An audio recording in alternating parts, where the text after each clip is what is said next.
Kembali di Just Alvin, masih ada Maya Estianty bersama saya di sini. Maya, apa yang membuat kita sedikit flashback sedikit ya? Apa yang membuat Maya memutuskan untuk mulai serius bikin album dan merintis karir di dunia musik di tahun 2003 ya? Oh 3 ya? 2003. Awalnya sih gara-gara itu cuman masalah, karena waktu itu saya kuliah ya di Universitas Indonesia, terus kemudian 3 tahun saya nganggur.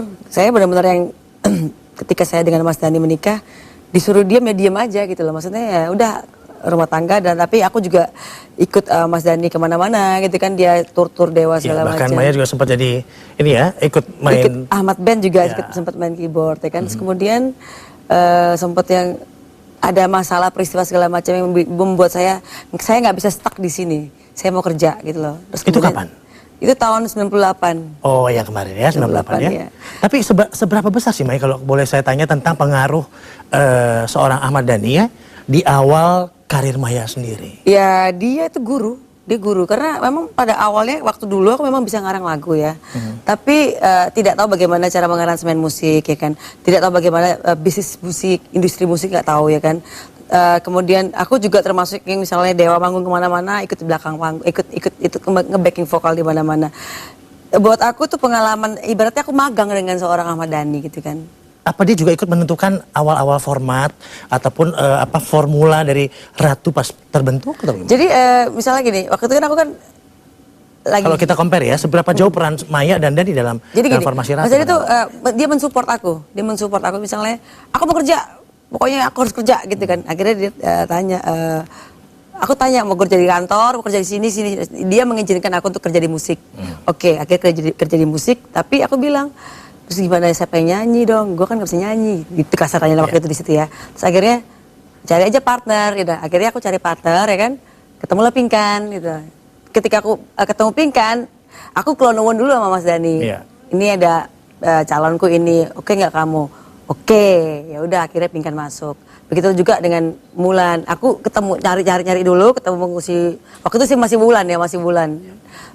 Bulan kemudian aku ajak Mas Dhani untuk lihat kandidat yang kedua ini, dan satu geng setuju, ya udah baru masuk ke Ratu.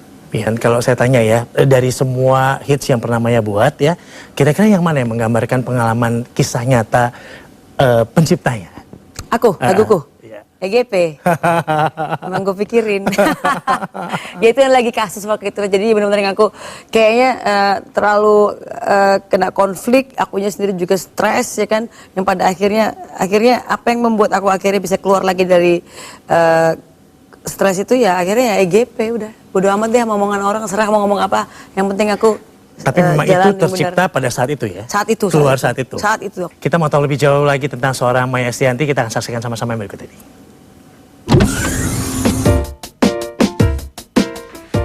Di dunia selebriti, nama Maya Estianty semula tidak bisa dilepaskan dari Ahmad Dhani, mantan suaminya yang pentolan band Dewa 19 dan sejumlah kelompok musik lainnya.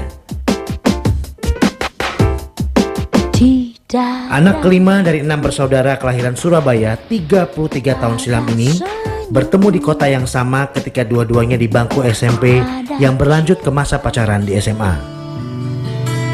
Tahun 1994, pada usia 18 tahun, Maya menikah dengan Ahmad Dhani Prasetyo. Ketika itu, Dhani baru merintis karir di dunia musik bersama grupnya Dewa 19. Popularitas Dewa 19 terus menanjak seiring perkembangan kehidupan pasangan muda ini. Tiga anak laki-laki mengisi kehidupan Maya dan Dhani. Sebagai keluarga selebriti, pada masa itu mereka terbilang sepi dari terpaan gosip. Namun di tahun 2006, seiring semakin eksisnya Maya di dunia musik dengan duo Ratu, konflik demi konflik hadir mencoba memecahkan pernikahan mereka.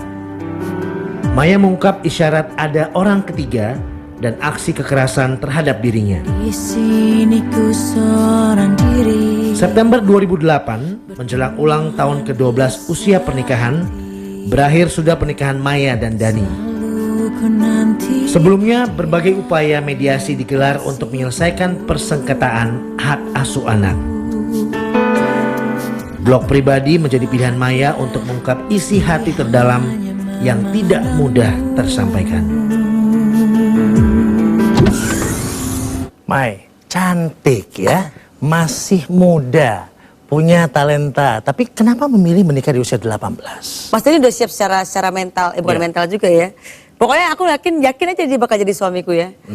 Kemudian ya nikah aja gitu. Tapi memang pada saat itu dari SMP memang sudah tertarik sama Dani kan, sama-sama suka main piano kan? Sama pada saat itu, kan? berteman sebagai sesama pemain piano ya. Kamu adore dia sekali pada saat itu ya? Iya, dia pinter banget waktu itu emang. Dan aku paling seneng orang pintar gitu. Oke, nah bisa cerita tentang kehidupan di masa pernikahan? Ya kalau dibilang happy, dibilang menyakitkan, dibilang tertekan, ada tertekannya juga. Tapi Anda banyak tekanan? ada ya, Sebetulnya. banyak lah, lumayan banyak. Nah kalau kita minta dibandingkan ya, antara Maya yang pada saat konflik dengan Maya yang setelah mengalami perceraian ini, apa yang paling berbeda seorang Maya? Selain pipinya ya? Pipinya udah kelihatan tambah gemuk nih sekarang ya kan. Dan itu udah kelihatan banget bahwa hidup aku udah gak ada tekanan sama sekali. Jadi ya I'm happy now gitu loh. Tapi bukan berarti dulu tidak bahagia ya. Ada bentuk-bentuk kebahagiaan yang lain gitu loh. Tapi secara pikiran udah lost banget gitu sekarang. Tekanan apa Maya yang paling mungkin bikin Maya yang merasa yang paling susah, paling berat, paling tidak menyenangkan dalam selama 12 tahun itu sendiri? Sebenarnya sih yang paling kenapa membuat saya akhirnya bercerai itu adalah memang karena ada seorang wanita yang memang mengaku menikah dengan suami saya kan. Dan orang wanita tersebut tidak jauh banget dari aku. Jadi aku sangat kaget itu, dan kemudian sempat yang aku tanya dan segala macam, ternyata makin kelihatan bahwa dia mensupport wanita itu ya kan. Jadi aku pikir ya udah, terus ditambah lagi misalnya itu stres loh aku selama berapa tahun itu aku benar-benar menderita batin, dan akhirnya aku putuskan untuk bercerai gitu loh. Karena ada pilihan Maya boleh kembali lagi dengan Dani kalau mau dipoligami. Buat aku ya poligami enggak lah gitu. Oke, tidak mau ya? Tidak mau. Baik, kita mau lanjutkan obrolan kita sama Maya lagi, tapi saat lagi hanya di sini di Jasa. Kejam lo nyetel gini ya. Kejam. Pengen bobo bareng sama anak-anak.